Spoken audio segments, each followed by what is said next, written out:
Hi there, Cancer. Welcome to your mid-month tarot update for June 2018. It's Rena. I'm using the Druidcraft tarot deck. And I think this is the second time I've used it, and I'm enjoying it even more the second time. Second time is a charm. So this is great. The cards are a little bit bigger than normal, but I like the illustrations.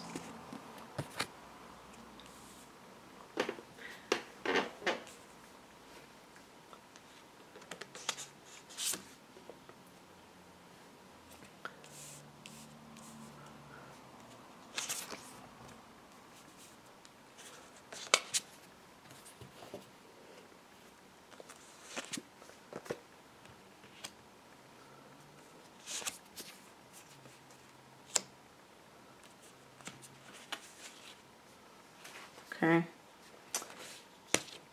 let's see here.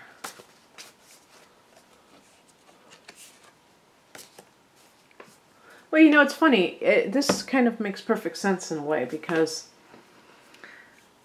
for a lot of you, you're not having your solar return until July. So you're still in hibernation mode until the sun goes into your first house. You're in that 12th house, there's a lot of kind of gestation, you know, being pregnant with possibility for the next year-long cycle. Now, well, some of you are experiencing that birthday at the end of June. Happy birthday to you. But I'm just talking about the majority of people, so maybe that's kind of what's going on. Because of all these cards, I only have one major arcana card, and it's in the challenge position. It's a Fool card, so it's like about that whole new cycle, the 0 point of possibility, but it's in the challenge position. So it's like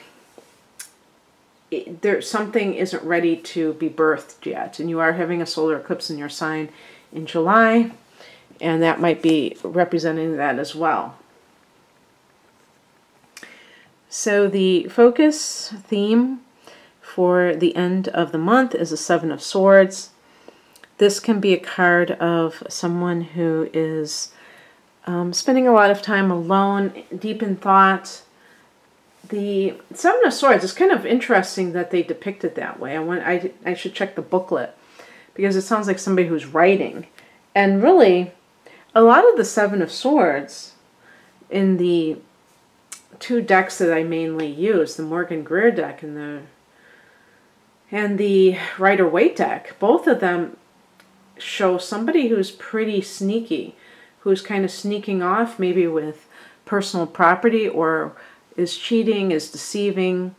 And so this is a very unusual, you know, kind of a thing. Now, I'm assuming because there's communication in writing that they're talking about somebody maybe who's writing a novel or something like that. This number 7 can be a number of solitude, and it is a spiritual number. I'm sure you see it a lot in the Bible. We have 7 days in a week, you know. There's a lot of symbolism around the number 7. But it's a number that is solitary, meditative, but also scientific. There's a mental, intellectual connection to the number 7, but also an artistic one. It's very strange when I was reading about it. And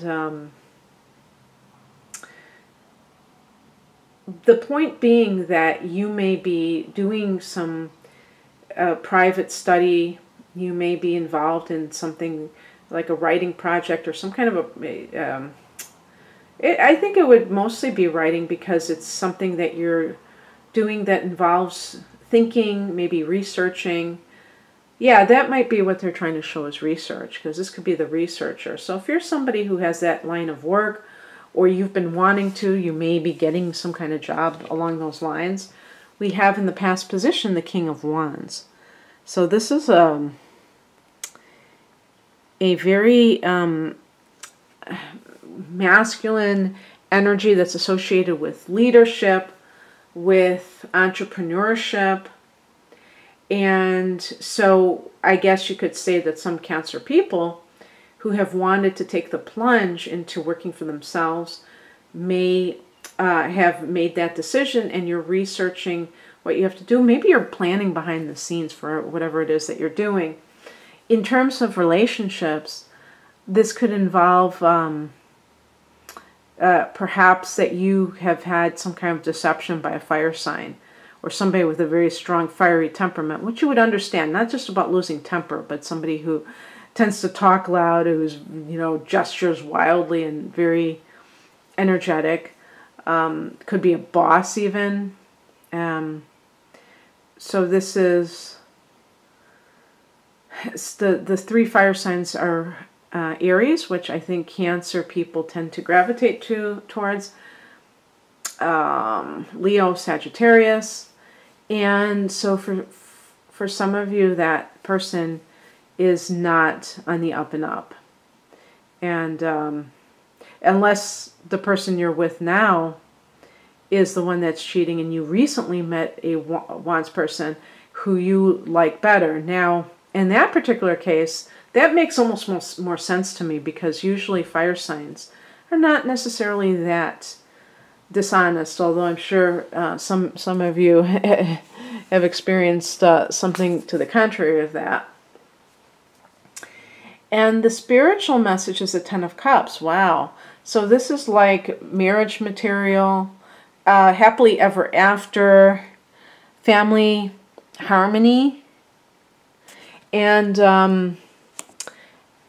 there's possible, there's so many possibilities that if there's something even on your end where you're in a situation of being unfaithful, maybe you're having a relationship with someone who is the father of your child. And even though you're with a new person, you haven't been able to fully get rid of that, disentangle from that person. And it could be because you have feelings for them, or this falls under the area of feelings. Maybe you just have this sense of like, we brought a child into the world and you mean something to me. You're not just this random person. I've never had children, but it just blows my mind when people have children, sometimes multiple children with people, and then they split up and they never talk to each other. It's like, whoa. It seems like such a strong bond, even if you didn't have a good marriage or good relationship, but it doesn't work that way, apparently, because it does happen. It's like, it always blows my mind. But, so you may be grappling with being deceptive to your partner. And the Ten of Cups this is the spiritual message. So it's talking about happily ever after, having a long-term happiness in your life, and also connecting that to marriage. So if you're somebody who maybe believe that marriage is about this outer thing. Yeah, because I was getting distracted because that King of Wands, that person might be the one that you're married to. And that's one of the problems is that you're really trying to decide whether or not this relationship is worth saving. Because perhaps you have found somebody that you're more compatible with. And that's something that a lot of people have to really think about, because there is a lot of indoctrination around this, where people feel like they are so guilty, especially if there's like a religious teaching associated with it that says you're not supposed to get divorced. And I want you to think about that, because I'm a respecter of people's beliefs. 100%. Well, maybe not 100%, because otherwise I wouldn't be saying what I'm about to say. I don't know what your religion is, but think about the logic of that. And think about friendships you've had. Have you kept the same friends throughout your life? Do you grow? Do you change? And do you change your friendships? Now, why would that not apply to your primary relationship? Sometimes people grow in different directions, and it doesn't make either one of them bad. So I think we need to question these things that are taught in these organized religions, not to, spit on the religion, but just to be able to make the best decision for us, not to conform to a teaching that may have been really valuable in a certain time and space on this planet, but maybe not now. Maybe that teaching is kind of not working as well anymore, and we need to look beyond that. Maybe it's a good framework to work from, but not necessarily be literal about. So I'm just putting that out there for you to think about. And for other people, this is about, what do you deserve? Do you deserve happiness, Cancer? It seems like a stupid question, doesn't it? But you would be amazed at how many people do not really embrace that notion. Maybe they think it's selfish or indulgent to want to be happy in their life, follow their bliss. And yet, what is the alternative? Being a martyr? I think some Cancers are great at being martyrs. But the interesting thing about the Cancerian martyr, maybe even more than the Pisces martyr, is that the Cancer martyr is very actively resentful about it, and they'll let you know in one way or the other that they're not a happy camper. So it's really best for all parties if you are happy in your life. You can't, if you're in a marriage where you're unhappy, you're not going to make that person happy by staying with them. So just something to think about. But I do believe that people tend to throw away things too quickly. So don't read into what I'm saying that I am encouraging being fickle and just going from one person to the next. No. Okay. What crosses you, as I referenced at the beginning of this, is the Fool. And as I stated with the Gemini video, the reason I chose this deck is that it's faithful to the Pamela Coleman illustrations of the Rider-Waite deck. And the same with the other deck that I use frequently, the Morgan Greer deck. All three of these decks are showing the classic interpretations, and I think that a lot of people connect with that. And so even, I think it's interesting. I don't know if the other decks show this, but this person is barefoot, and that to me gives that kind of a bohemian, kind of a hippie-ish vibe, kind of a, freewheeling, carefree attitude towards life. But this is a challenge position, Cancer. You're embarking upon I think, a very fateful 6-month period where you are going to have both an eclipse in July, on July 12th, 20 degrees of Cancer, as well as a North Node, the North Node entering Cancer in November. So, and those two events are related. I'm not saying that they're apart from one another, but just the very fact that this is happening, and actually having Jupiter in a fellow water sign until then is great too, forming a trine to your sun or your rising sign. So you have like a lot of good stuff coming in. By the way, I'm going to be doing a solstice reading before the 21st, so stay tuned for that one. And that will involve oracle cards, and just to look at that last half of the year. We've already, at the time of the solstice, we're halfway through the year. And then it's going to be the other half. And what is that going to bring? What kind of surprises will that bring, and blessings? So anyway, you may be wanting to change, to go a new direction, maybe chomping at the bit, in fact.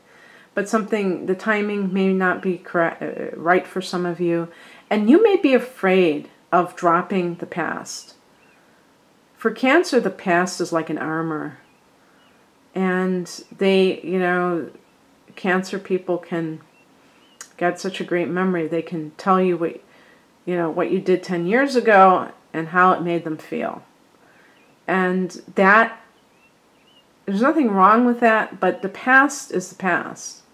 And the Fool is about 0 point, the conception, the womb of creation. And in order to start that new solar cycle, that new moon, which is a solar eclipse, very powerful new moon, you have to be open to the change that comes in that you can't even control. And right now, you may sense that. There may even be like kind of things that are happening, because sometimes eclipse energy is felt a month earlier, and you may be kind of like a little bit apprehensive, because you may feel like things are kind of happening too quickly. But you can sense that there's change afoot. And the best thing you can do, to right that Fool, put it in the upright position, is to simply surrender and not need to control what's going on. What is coming in is represented by the Nine of Pentacles. This is a card of financial self-sufficiency. And not just getting by, but, really having that sense that you are able to take care of yourself in a very good way. In some cases, you may be with somebody, because when I talk about the deception, there may be on your part that you are experiencing this from your partner. So I'm kind of referencing that in a way, that if you're afraid of, oh my God, how am I going to make it if I leave my current partner? It's telling you you have what you need. And if that is not true for you right now, let's say you are a stay-at-home parent and you don't have a job and you don't have your own finances to fall back on. Something that could be advice to you, that you need to work on that self-sufficiency to get to that point so that you're able to stand on your own 2 feet.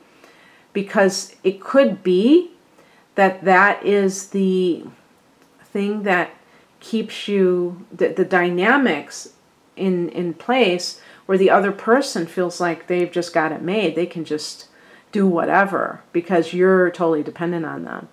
And once they know that you are, saving your money and you're making plans for possibly living on your own, then that changes the dynamic in the relationship automatically.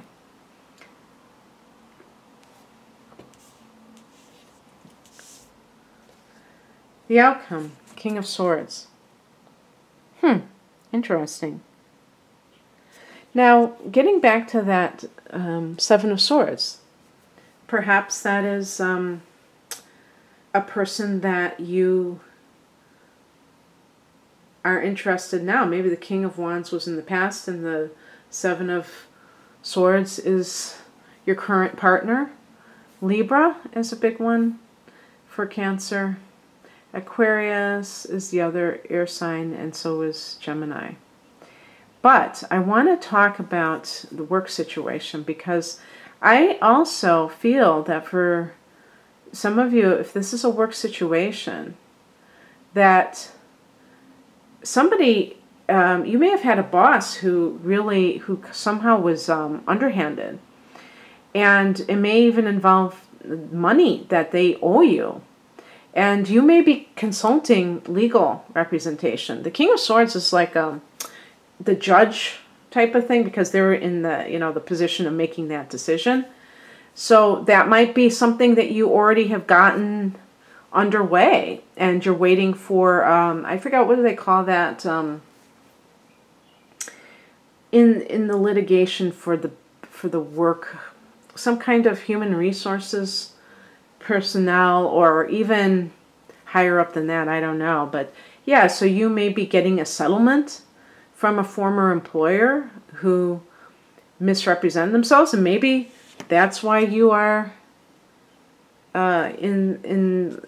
financially solvent for yourself, and you're able to live that life, have family harmony. Maybe there was a lot of stress because you were dealing with an unscrupulous employer, and that put stress on your family. So yeah, very interesting. And again, for any romantic relationship, the King of Swords could be the person that you end up with, who is an air sign, or very kind of that detached, analytical mind. Okay, Cancer. Well, happy birthday to those of you who are born in the at the end of June. And if you'd like a private reading, please click on the link below. My website is RainaMoonAstrology.com. Take care. Bye.